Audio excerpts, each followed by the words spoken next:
Wind cut through Margaret's thin cream-colored dress as she sat at the bus stop, her worn backpack beside her.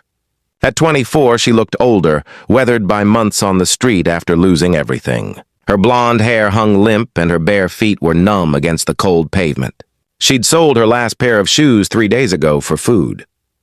Snow fell softly, blurring the evening lights into halos of gold and red.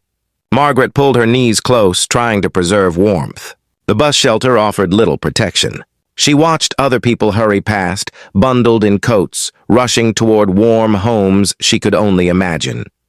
A small figure appeared through the snowfall. A little girl, perhaps 4 years old, wore a burgundy dress under a gray knitted cap. She walked with the careful steps of a child, concentrating hard. In her mittened hands, she carried a paper bag.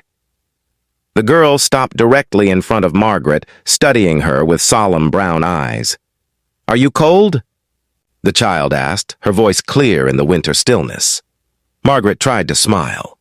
"A little, sweetheart, but I'm okay." The girl looked down at Margaret's bare feet, then back at her face. Without a word, she extended the paper bag. "This is for you." Margaret's throat tightened.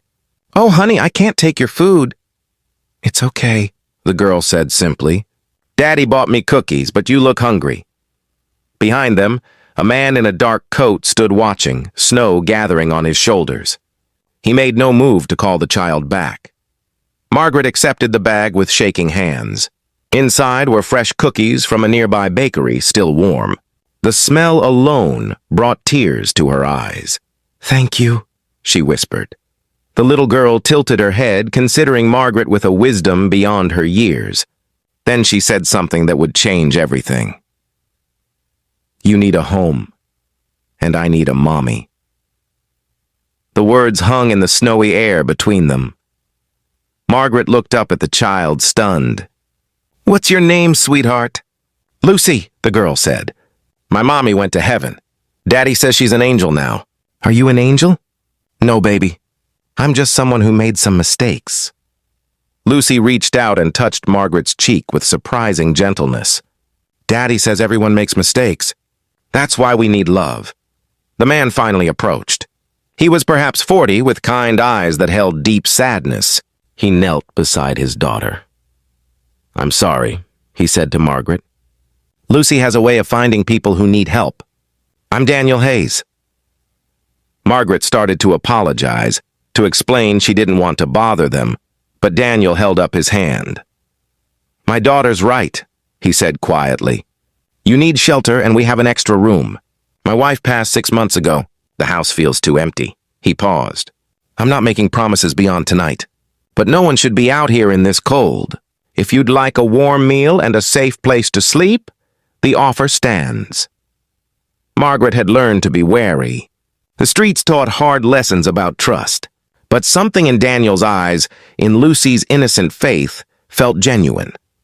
"I don't want charity," she managed. "It's not charity," Daniel said. "It's humanity. Someone helped me once when I needed it. I'm just passing it forward." Lucy took Margaret's hand. "Please come home with us. It's Christmas soon, and Santa brings presents to people who have homes." Margaret looked at this little girl in her gray knitted cap, offering unconditional acceptance. At this father, extending kindness without judgment. Something broke open inside her chest, some frozen place she'd thought dead. "Okay," she whispered. "Just for tonight." But one night became several. Daniel offered Margaret the guest room, asked nothing in return except that she join them for meals. Lucy attached herself to Margaret immediately, showing her every toy, every book, every corner of their home. Margaret learned that Daniel was a teacher, that his wife had died in a car accident, that grief had made their house feel impossibly large. She learned that Lucy had nightmares and that Margaret's presence seemed to comfort her. In turn, Margaret shared her story. The job loss, the medical bills from her mother's final illness, the cascade of circumstances that had left her homeless. She'd never been an addict, never been in trouble. She'd just been unlucky and too proud to ask for help until it was too late. Daniel listened without judgment. "Life can break any of us," he said. "What matters is whether someone's there to help us stand again." Over the following weeks, Margaret began to heal. Daniel helped her find work at a local library. Lucy insisted Margaret tuck her in each night, their bedtime ritual becoming sacred to both of them. One evening, 3 months later, Margaret found Daniel in the living room, looking at photos of his late wife. "She would have liked you," he said. "Amanda always said kindness recognizes kindness." Margaret sat beside him. "Lucy offered me her cookies that night, but she gave me so much more. She gave me a reason to believe in goodness again." Daniel nodded. "She needed you too. Since you came, she started smiling again. Really smiling." Lucy appeared in her nightgown, her gray cap still on her head. She wore it constantly now, like armor against the world. "Are you staying forever?" she asked Margaret directly. Margaret looked at Daniel, who nodded slightly. "If you'll have me," Margaret said, "I'd like that very much." Lucy climbed into her lap. "Good, because you're my mommy now. I told Santa, and he said it was okay." Margaret held this precious child, this family that had found her in the snow. She thought about that winter night, how close she'd come to giving up entirely, how one small act of kindness had lit a candle in her darkness.